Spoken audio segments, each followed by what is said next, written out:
и наций. Месца беларусаў у сусвеце. Циником выступаю здесь я. Идея X на Еврорадио. У прынцыпе, беларускую ідэю няма чаго шукаць. Яна сфармуляваная бацькамі-заснавальнікамі нашай дзяржавы даўно. Все пастуляты вядомыя, і яна як бы ёсць. Іншая справа, што цяпер гэта модная тэма, і шмат хто ставіць пад сумненне гэтыя каштоўнасці. І, адпаведна, ёсць патрэба зноў вяртацца да гэта, абмяркоўваць, тлумачыць і нават спрачацца. Так што вельмі карысную справу робіце, я б сказаў. А вот скажите вы нам, а якая нацыянальная ідэя у немцаў, у амерыканцаў, у шведаў? На што нам, беларусам, нацыянальная ідэя? Вот вы, пажыўшы у ЗША, адчулі нейкую амерыканскую нацыянальную ідэю? Ну, апроч таго, што кожны можа стаць мільянерам. Я не думаю, што нацыянальная ідэя гэта нешта матэрыяльнае, што можна ўхапіць за хвост і так неяк ачарціць і сказаць, што вось яна ёсць. Адзінае, што мне думаецца, што калі мы кажам пра Нямецчыну або ЗША, там няма разыходжання паміж наратывам нацыянальнай ідэі, тым, які прасоўваецца дзяржавай, на ўзроўні дзяржавы і на ўзроўні грамадства. У Беларусі, на жаль, гэты раскол ёсць паміж тым жа БССР, БНР, з якога моманту адлічваць нашу незалежнасць, ці мы маладая нацыя, ці мы сыходзім карэнямі у полацкае княства і ВКЛ. Ну вось у гэтым я бачу адрозненне паміж намі і пэўнымі заходнімі краінамі. Чаму вярнуліся ў Беларусь? Навошта?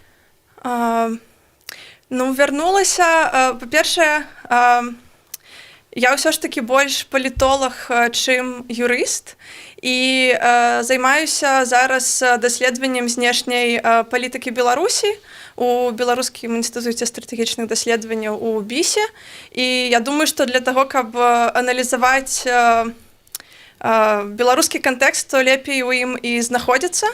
І ёсць таксама пэўная мара ў мяне як у прафесіянала, як у спецыяліста па міжнародных дачыненнях уключыць Беларусь у гэты міжнародны кантэкст. То бок, я калі назіраю за аналітычным полем у Беларусі, тут заўжды фокусуецца больш на праблемах з Расіяй, з Украінай, часам узгадваюць еўразвяз, і ў прынцыпе больш нейкіх глобальных маштабных дыскусій не вядзецца, напрыклад, пра тое, якое ёсць месца Беларусі у, так бы мовіць, ліберальным парадку, Liberal International Order, а гэта тая тэма, пра якую зараз вельмі актыўна размаўляюць аналітыкі на міжнародных форумах, на той жа Мюнхенскай канферэнцыі па бяспецы ўжо некалькі гадоў запар абмяркоўваць гэтую канцэпцыю і рызыкі да яе. А калі яе так каротка акрэсліць, то ёсць, так бы мовіць, звышдзяржава ЗША і той парадак, заходні парадак свету, які быў створаны пасля Другой сусветнай вайны з інстытуцыямі кшталту Сусветнага банка і МВФ і з нормамі міжнароднага права. А ёсць іншыя актары, больш аўтарытарныя, такія як Расія і Кітай, якія не адчуваюць, што яны знаходзяць сваё месца вось у гэтай структуры і кідаюць ёй выклік праз пэўныя асіметрычныя сродкі ўмяшальніцтва ў выбары, той жа сумна вядомы кейс Крымам і так далей. І, карацей, да чаго гэта я ўсё кажу? Да таго, што хацелася б уключыць Беларусь таксама ў гэтую дыскусію, таму што зараз, калі замежныя аналітыкі кажуць пра Беларусь, яны проста бачаць яе проста ў сферу ўплыва Расіі, калі робяць нейкія праекцыі магчымых канфліктаў, то кажуць пра канфлікт НАТО, патэнцыйны нейкі ваенны канфлікт паміж НАТО і Расіяй, і Беларусь гэта проста такое поле прахадное, поле патэнцыйных нейкіх дзеянняў. Дакладнага распаду нацыянальных дзяржаваў, у прынцыпе, не адбываецца. Мы не можам прывесці дакладны прыклад нейкай была нацыянальная дзяржава, але яна распалася не таму, што часткі ўвайшлі ў іншыя нацыянальныя дзяржавы, ці таму, што сталі незалежнымі нацыянальнымі дзяржавамі, а распалася сталася просто за непатрэбнасцю. Людзі вырашылі разысціся. Такіх асабліва няма, і асабліва, калі мы кажам, то ў ідэйным плане сапраўды давай нешта. Вот по поводу того, что нет примеров. Какие это распались? Ну почему? Не, они распались, но у нас есть феномен массовой миграции.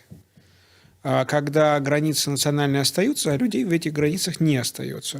То есть, допустим, соседняя Латвия, ее как часто приводят именно в пример такого. Или, допустим, Босния и Герцеговина. Тоже, в общем, как бы под 40% населения уехало. Или Болгария. И на самом деле, как, по-моему, это, как ни странно, но во многом это один из вариантов национальной идеи, потому что вообще-то мне кажется, мы видели в том числе как раз на примерах стран там, Балтии, Восточной Европы, Центральной Европы, в принципе, многих стран, свеже присоединившихся к Евросоюзу, на каком-то этапе важной национальной идеей был их европейский путь. Важно было не просто постулировать и внутренне осознавать, что мы европейцы, мы стремимся туда, к этой цивилизационной части мира, но важно было для этого много сделать и этот статус закрепить. Будь то членство в Евросоюзе, будь то членство в НАТО. И эта европейскость, конечно, во многом, если ты декларируешь, что ты европеец, ты хочешь быть открыт в Европе, ты хочешь, чтобы ты приезжал, к тебе приезжали, то достаточно нормально, что кто-то может уезжать в эту Европу, далеко не обязательно навсегда. И тоже касаясь тех же стран Балтии, слышал и идею того, как сначала кто, значит, молодой, активный, ему хочет поездить, посмотреть, там, поработать, чему-то научиться, а потом, коли он робіць вось такими крыху больш пнямі, тады яму хочацца вярнуцца на радзіму, на сваю зямлю. Зрэшты, папрацаваў у Еўропе, яго ёсць для гэтага нармальных грошай, каб туды вярнуцца і там жыць. Ён можа хоча ўкласці ці ў маленькі бізнес у сваёй краіне, ці проста там набыць некую хату зямлю, ці што, і ў такім сэнсе вяртацца. І гэта таксама нармальна. Мы увесь час існуем, да? То бок мы паказваем, што мы застаемся стабільныя, у сэнсе мы такія, якія мы ёсць, і мы ўвесь час былі. То бок мы кажам там пра Полацк. Натуральна, што людзі з Полацка тут выглядалі крыху інакш, чым мы, як бы мелі зусім іншае ўяўленне пра свет і гэтак далей. То бок але мы, ў прынцыпе, лічым, што гэта наша. То бок мы лічым, што гэта наша лінія, і як бы мы і атрымаемся. То бок гэта вось пра гэта. Другая рэч, то чым мы унікальныя, чым мы адрозніваемся ад іншых, чым адрозніваемся ад палякаў, чым адрозніваемся ад рускіх.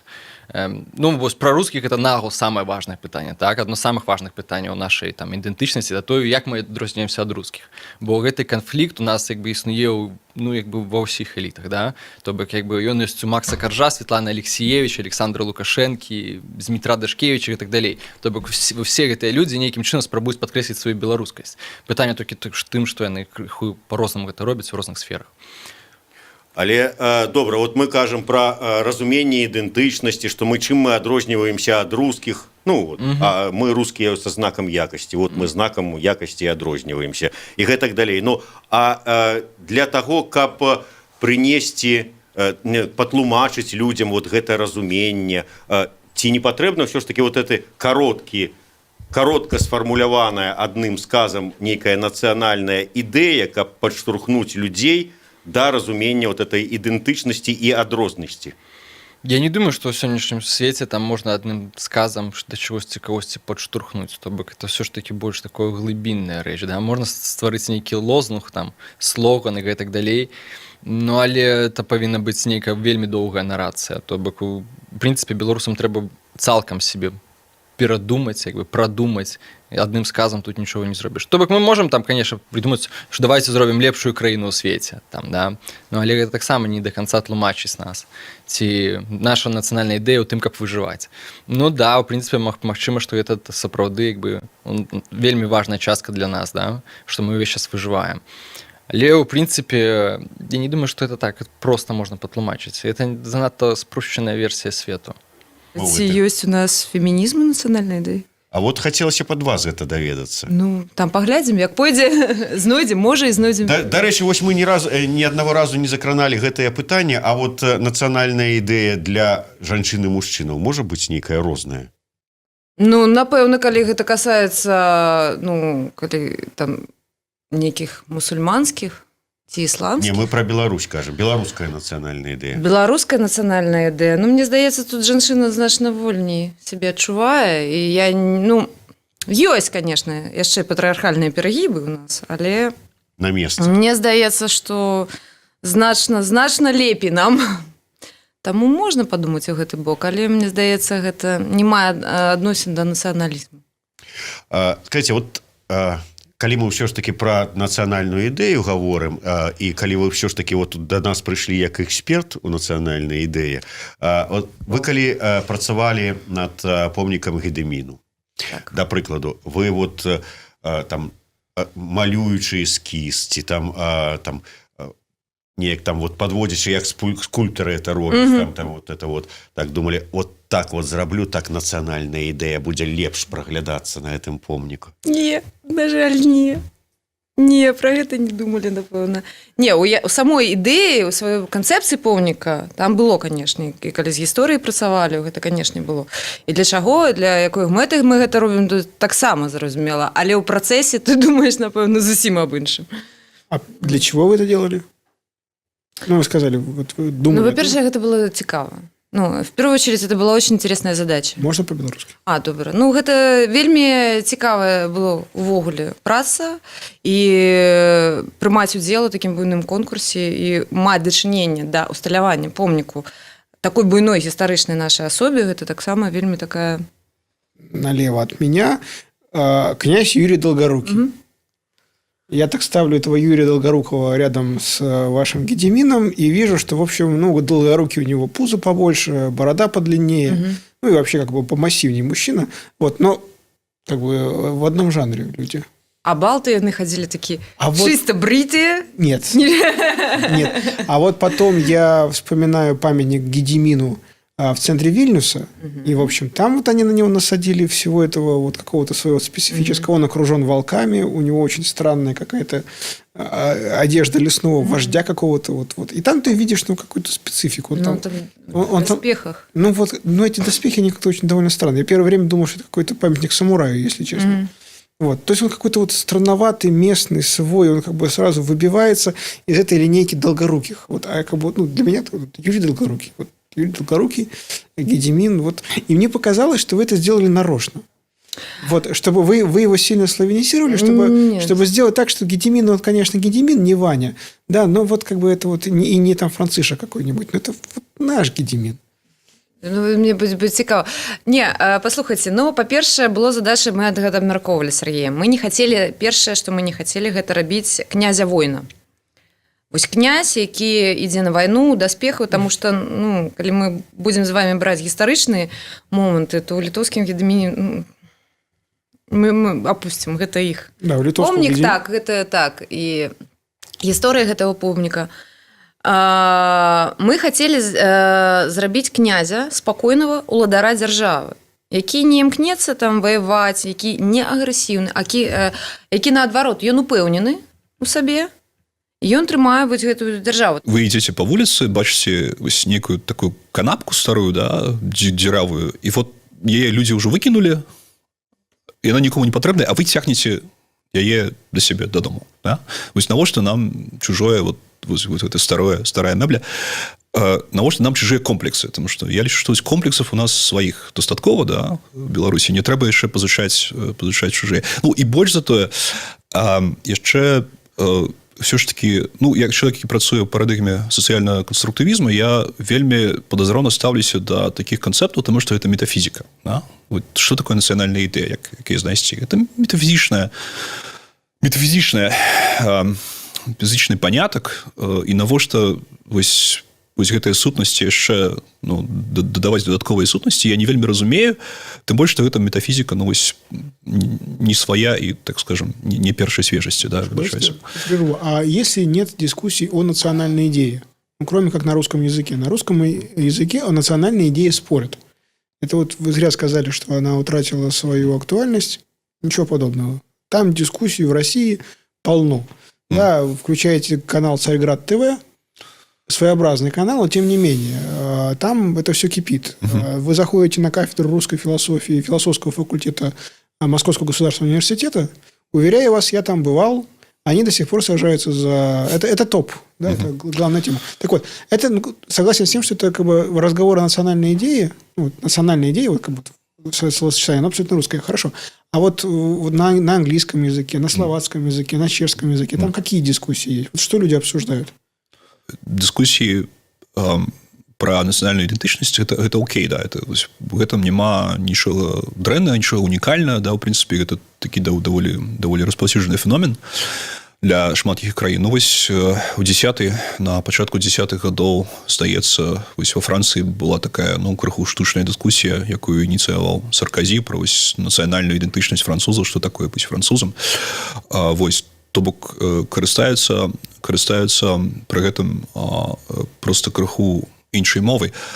Але мне вось, ну, як сказаць, мне цяжка казаць, тому што я не канструктор, я дэканструктор, да, з гэтага гледзяча. Я гэтыя дыскусіі, да, я іх крытычна аналізую і разбіраю вось, да, па костках. В прынцыпе, яны падобныя, да постсавецкіх дыскусій у чымсьці, да, да прыналежнасці альбо не прыналежнасці да Еўропы, да Захаду, альбо нават дакладней дыскусіі пра тое, што значыць быць еўрапейцам, да, што такое еўрапейскія каштоўнасці. Гэта пытанне, якое зараз з трывіяльнага стала нетрывіяльным, да, яно вось вельмі жорстка так абмяркоўваецца, што такое сапраўдны еўрапейц. Да. І ў гэтым сэнсе як бы гэтай дыскусіі, канешне, там ідуць, але мне просто было незразумела, навошта пазычаць гэты конструкт с чужого дискурса. Как сделать так, чтобы белорусы стали здоровее?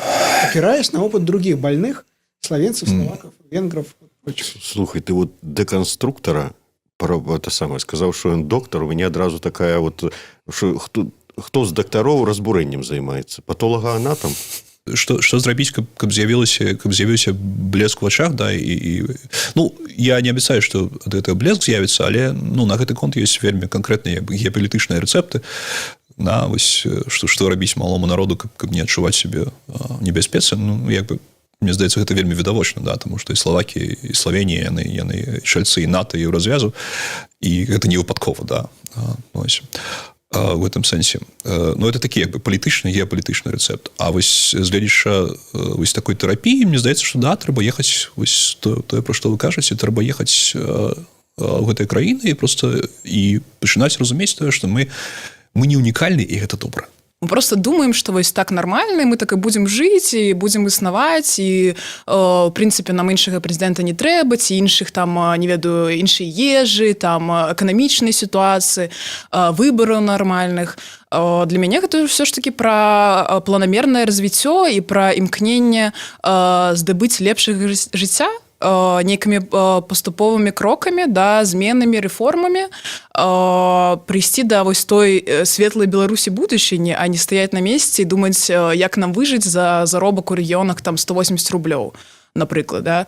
Таму я не могу сказаць, што нацыянальная ідэя выжыць гэта правільная нацыянальная ідэя, таму што у нас так складаная як бы сітуацыя, да, ў грамадстве, што людзі раз'еднаныя, не разумеюць, чаго яны хочуць. А калі мы будзем ставіць сябе ў такую планку, што і так нармальна, давайте будем існаваць так, то мы, в прынцыпе, не будем развівацца ўвогуле. Мы себя запраграмуем, і все, можна уже як бы нікуды не ісці. Магчыма, і Беларусі тады не будзе ў будучыні.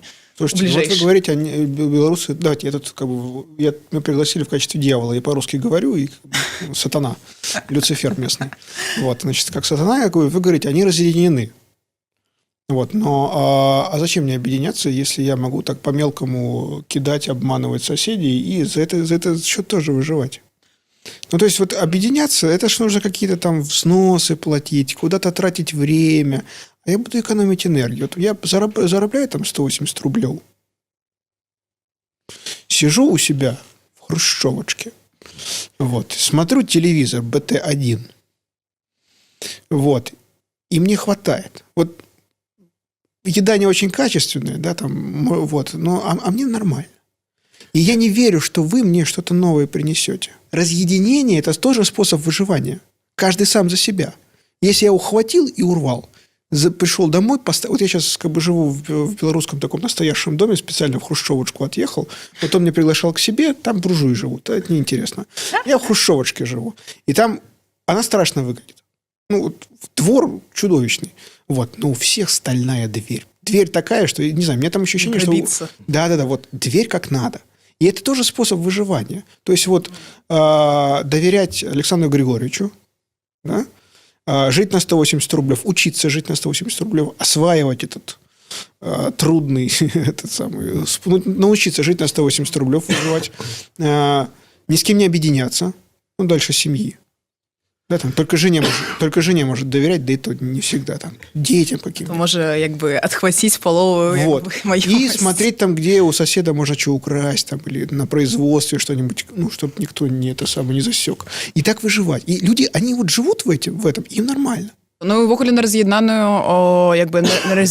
народ легчэй ўплываць. У гэтым праблема. То бок, калі нават мы не гаворым пра... Ну, я не думаю, што гэта ўсё было якби з волі народу, гэта ўсё якби до гэтага прыйшло паступова. Лукашенко получил на выборах во втором туре 80%. А в первом туре... 81 на парламентской, это ни о чем не говорит. Я имею в виду в 1994 году. Да, когда было первое свободное волеизъявление белорусов, он получил 80%. А в первом туре он получил 48%. А все эти вот как бы ваши Шушкевичи, которые там, как вы тоже вот, там, обещали всякое им, да, там, и всякие эти, как их, Кебичи тоже там что-то там обещали, и всякие эти Зеноны, Позняки тоже какие-то там блестками какими-то свои. Вот. Ён знайшоў просто падыход у той самы пераходны перыяд, як бы, калі людзям умоўна как бы было не то, што ўсё роўна, яны ўжо не ведалі, куды ісці, што рабіць, як выжыць, як вы гаварылі. Ён просто даў ім абяцанні вось самых базавых магчымасцяў і добра гэта прапагандаваў, што ён з народам. Я не думаю, што трэба ставіць крыж на беларусах і гаварыць, што яны вось яны як былі такімі, да, вось у гэты час, да, пасіўнымі, такімі абыякавымі, да, вось млявасць, да, абыякавасць да жыцця і так і будзе. Просто расце новае пакаленне, новая генерацыя, яна ўсё ж таки больш глядзіць на захад, да, яна больш арыентавана на ўжо трохі іншыя каштоўнасці, яна ездзіць у Еўропу, і не толькі ў Еўропу, яна бачыць, як жывуць людзі ў розных краінах, яны разумеюць, што гэтай краіне патрэбны рэформы, калі мы застанемся тут, конечно. Калі мы нічога не робім, я думаю, што большая часть інтэлектуальнай як бы моладзі адукаванай, яна просто з'едзе, і ўжо ёсць тэндэнцыі, што як бы з'язджаюць зараз больш за, мне здаецца, 35 тысяч моладзі навучаецца сваю адукацыю, атрымлівае першую за мяжой. Вот есть прекрасный Акудович, и он говорит, что белорусов нет. Да, вот Акудович время от времени там, в порыве очередной экзальтации восклицает: «Меня нема». Да, меня нет, как белоруса. Ну и Беларуси как таковой нет. Да, а вы ее дипломат. Вот вы не чувствовали, что вот, как бы, вы дипломат того, чего нет, или того, что еще не случилось, или того, что вот должно произойти, но вот пока еще вот пустое место? Не было такого ощущения? Вот, допустим, когда приезжает дипломат Франции, там все понятно. Дипломат Франции, история Франции, все понятно. А вот приезжаете, вы дипломат Беларуси, а это дипломат чего? Вот откуда это все? Ну, па-першае, удакладненне, што я ўсё ж такі былы дыпламат, настойваў на тым, што я менавіта былы дыпламат. Я упэўнены ў тым, што беларускія дыпламаты прадстаўляюць штосьці вельмі рэальнае. Што? Вот што прадстаўляе беларуская краіна? Гэта людзі, гэта набор традыцый, нейкіх культурных кодаў, нейкіх каштоўнасцяў. Той гісторыі, якая адбывалася на гэтай тэрыторыі, якая аб'яднала ўсіх людзей разам, менавіта на гэтай зямлі. А тое, што робіць нас такімі складанымі, такімі незразумелымі для саміх сябе часам. Вось. Тое, што мы называем Беларусю, гэта унікальная з'ява ў свеце са сваёй правасуб'ектнасцю, дарэчы, якая прызнаная ўсімі краінамі. Таму так, безумоўна, беларускія дыпламаты прадстаўляюць вельмі реальная суб'екта. Очень хороший дипломатичный ответ, я ничего не понял, и там ничего не прозвучало. Недавно было вядомае пытанне, калі беларуская мова памёрла. Так, вы былі бы супраць ці нет? Ніхто не хацеў бы. Ніхто не гаворыць, да, у горадзе, але ніхто не хацеў бы. Мы маем справу з маральнай перавагай. У галовах гэтых людзей яшчэ нешта ёсць. Ну, нешта такое, што яны жывуць у Беларусі, што ёсць нейкая беларуская мова. Праблема палітыка ўлады, школа, адукацыя, адкрытая інфармацыйная прастора і вельмі агрэсіўная палітыка. Інфармацыйная, культурная Расіі. Вось. Расія працуе ў Беларусі актыўна, цэнтры ствараюцца па ўсёй краіне, Россотрудничества, там культурныя цэнтры, праекты. Все. На жаль, напэўна, нельга цалкам адысці ад гэтай тэрміналогіі, але ў прынцыпе в этнологіі ёсць паняцце этнічнай дывергенцыі і этнічнай кансалідацыі. Расія ваюе за этнічную кансалідацыю. З пункту гледжання беларусаў адбываецца дывергенцыя, яны адхопліваюць частку нашых людзей у руская тоеснасць. Людзі пачынаюць сябе ідэнтыфікаваць. Расейцы засталіся поўнасцю з ментальнасцю залатой арды. І да гэтай пары паглядзіце на Пуціна сённяшняга. І адразу зразумела, што больш гаварыць няма аб чым. Апошнія 25 гадоў, на жаль, беларусам настолькі не шанцуе, што ў нас усталяваўся рэжым, які невядома каму служыць. Правільна Пазняк сказаў, што гэта акупацыйны рэжым. Гэты рэжым вынішчае канчаткова ўсё нацыянальнае. Найперш адукацыю. Дзеткі падрастаюць і не чуюць беларускага слова. І яны не ўяўляюць сябе беларусам. Поэтому мы на сённяшні дзень дажыліся да таго, што ў нас няма народа беларускага. Ёсць проста насельніцтва. І наша нацыянальная ідэя на сённяшні дзень павінна заключацца ў наступным. Першае. Адрадзіць наш народ. Стварыць з насельніцтва беларускага народ. Дзеля гэтага нам неабходна вярнуць мову родную, найперш у школы, у дзіцячыя садкі, у вышэйшую адукацыю і гэтак далей. Это самае першае. Другое, што трэба зрабіць, адмяніць маскоўскае праваслаўе і заадно і польскі каталіцызм. Таму што праваслаўе маскоўскае цягне ўвесь час нас пад Масковію, а польскі каталіцызм цягне ўвесь час пад Польшчу. Яны ж мараць да гэтай пары вярнуць сабе крэсы ўсходнія. Прыязджалі палякі да мяне ў госці, вядомыя палякі, такія з вышэйшых, так сказать, сословий их. Это мэр города Гданьска со своим наместником. Я з імі сядзеў і размаўляў, нават за чаркай сядзелі. І размаўляў, кажу, хлопцы, мы, кажу, вельмі добра ведаем палякаў. Як бы вы ласкава з намі не размаўлялі, што б вы не гаварылі, але вы марыце вярнуць крэсы ўсходнія. Яны, не, пан, не, у нас уже ў Польшчы зусім другая думка. А ментальнасць засталася тая ж. Такім чынам нам ад каталіцызма таксама трэба пазбаўляцца і вярнуць нашу нацыянальную, сапраўдную беларускую веру в унію, где молятся за беларускі народ, за беларускую землю, за беларускі дом, за беларускіх деток на беларускай нашай роднай мове. Вот это самое важное. Ведаеце, ёсць гісторыя нацыянальных рухаў, яны вельмі добра вывучаныя заходнімі навукоўцамі. Нацыянальны рух, ён звычайна недзе на маргіналіях грамадскай свядомасці, ціхенька там штосьці робіць, а калі наступае гадзіна X, гэта спрацоўваецца. Калі там пачынаюць рушыцца імперіі, дзяржавы і гэтак далей, тады высвятляецца, што гэта менавіта тая сякера, якая ляжала пад лаўкай. Глядзіце, где-то ў 20-е гады мінулага стагоддзя такое было адчуванне, што настала гэта гадзіна X. Так.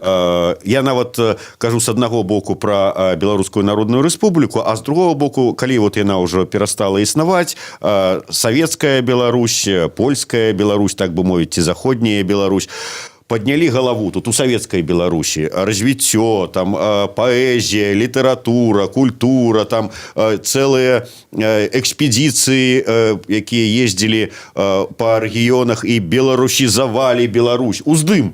Потым 37 год, і ўсіх пад карышок. І было такое. Так? І ўсё на гэтым ўсё і скончылася. Не, на гэтым же не скончилось. Глядите, и потым резали под карашок. Поглядите, Беларусь пасля Великой Отчинной войны. Это такая интеллектуальная пустыня, так? Ось. А потым нешта такое адбывае, нейкі цуд у канцы 70-х гадоў.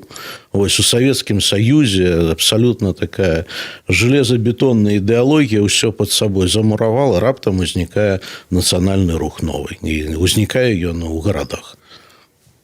І тое, што сёння Беларусь незалежная, гэта вынік таго самага руху, які ўзнік у самым канцы 70-х гадоў. А Лукашенко, может быть, он и есть национальная идея, потому что, может быть, как-то вот белорусы, они вот так видят этот мир, так его себе представляют, что Лукашенко, вот какой вот он есть, да, там вот такой вот весь говорящий на тросянке, большой, вот такой авторитарный, иногда, может быть, диктаторский, популистский, вот, пророссийский, ну, вот такой. Это и есть современная, сейчасная, вот, сучасная, вот как она есть, белорусская национальная идея, или нет? Для мяне не. Для некаторых людзей так, безумоўна. А насколько некаторых? Ну, мне процент цяжка сказаць. Я гэтых людзей часцей за ўсё называю, не абражаючы іх, савецкімі людзьмі. Вот такой свядомасці беларускай у іх няма, некаторыя нават саромяцца мовы, або ўжо ее згубілі. Не вельмі знаюць нашу гісторыю, але адчуванне патрыятызма такога добрага у іх ёсць, ну, бо вот добра быць на сваім падворку гаспадаром. У себе у хаце, у сваёй вёсцы, і вот Беларусь межы мае, і хай ніхто не сунецца, мы тут самі ведаем. І ў гэтым сэнсе Лукашенко можа ім адпавядаць, бо ён выглядае, так яго абіралі, як добры, сучасны, мадэрновы рэфарматар, які будзе нам рабіць Савецкі Саюз лепшы, чым быў, але Савецкі Саюз, дзе ўсё зразумела. Вот я думаю, што для часткі людзей гэта так. Але я хацеў бы, чтобы беларусы менш былі савецкімі, усё менш, а ўсё былі больш беларускімі. Но эта тэма ўжо такая больш культурніца духовная. Ну, они же вроде тоже себя считают белорусами. Считают, ведаеце, і я ніколі не дазволю сабе, это шчыра абсалютна, лічыць, што яны горшага гатунку, што яны не маюць права называцца беларусамі. Абсолютно не. Я хочу іх мець партнёрамі, каб гэтую зямлю, гэтую краіну рабіць лепшай. Каб было любіць больш за што. І каб мы ўсе адчувалі гонар за гэту зямлю. Іх адкінуць нельга, бо не маем права маральнага нават. І калі яны згубілі там беларускасць, вот мы кажам, а вы не беларусы, там, бо гісторыі не ведаеце, на мове не размаўляеце. А што яны вінаваты, што яны самі адмовіліся. Вот это уже іншая тэма для размовы, вельмі важная. А вам не кажется, что когда они на вас смотрят, ну, условно говоря, вот на людей, которые выходят под бело-червоно-белым стягом, вот, они считают, что вы отмовились от Беларуси, от белорусчины? Абсолютно. Многие казали, я ніколі вот не был сябрам БНФ, а многие казали, во, БНФ весь во уладзе ў Гродні пришел. Зараз ён нас дасть, повыкручивая руки и примусить стройными колоннами белорусские песни спевать. Такие адносіны могуць быць, але я мушу разбурыць гэты стэрэатып. Я мушу сказаць, што не, я не таму, што у меня есть ідэалогія, я хочу вам насадзіць гэту. А я хочу сказаць, што гэта ідэалогія таксама цікавая, беларуская нацыянальная, і яна можа ўзмацніць наш дух, нашу веру ў сябе. Мы будзем ведаць, як продкі таксама адстойвалі гэта права. Права жыць дастойна, ну, як Купала казаў, людзьмі звацца. Таму трэба, калі ты ёсць носьбіт, ты лічыш, што я носьбіт пэўнай ідэі, вот беларускай ідэі. Ты мусіш ведаць, што ёсць людзі, якія яшчэ не ёсць носьбіты, можа, ніколі не будуць. Так, вот, извините, вы сейчас опять говорите, что вот вы являетесь носителем белорусской национальной идеи. Да, правильно. Я лічу, што да, мне она вельмі блізкая. Да. И вы уважаете тех, кто является носителем белорусской. У Алены Марков есть замечательная книжка, она очень красиво названа «Шлях до советской нации». Вот, да, советская нация есть и белорусская нация есть. Вы являетесь носителем национальной идеи белорусской нации, они являются носителем национальной идеи советской нации. Вот. Советско-белорусской, так. Советской, вот, в общем, трудно. И вы говорите, вы вот уже пару раз сказали, то есть мои уши слышали, вот, что вы говорите, что они должны стать вами.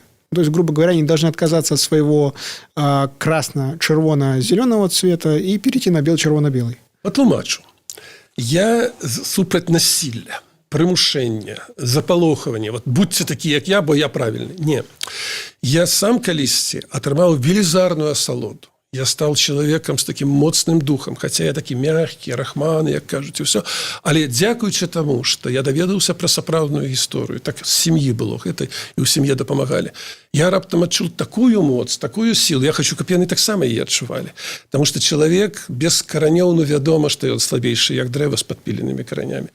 І я хацеў бы, каб яны ўспрынялі гэта не праз дыктат, прымус, праз сцяг, а каб, хаця сцяг таксама вельмі важна патлумачыць, чаму ён такі. А каб яны ўспрынялі гэта праз веды, праз адчуванне свайго месца ў гісторыі, хто мы адкуль, куды ідзем і хто мы ёсць зараз. Ну, гэтага часта людзям не хапае. Ідея X на Єврорадіо.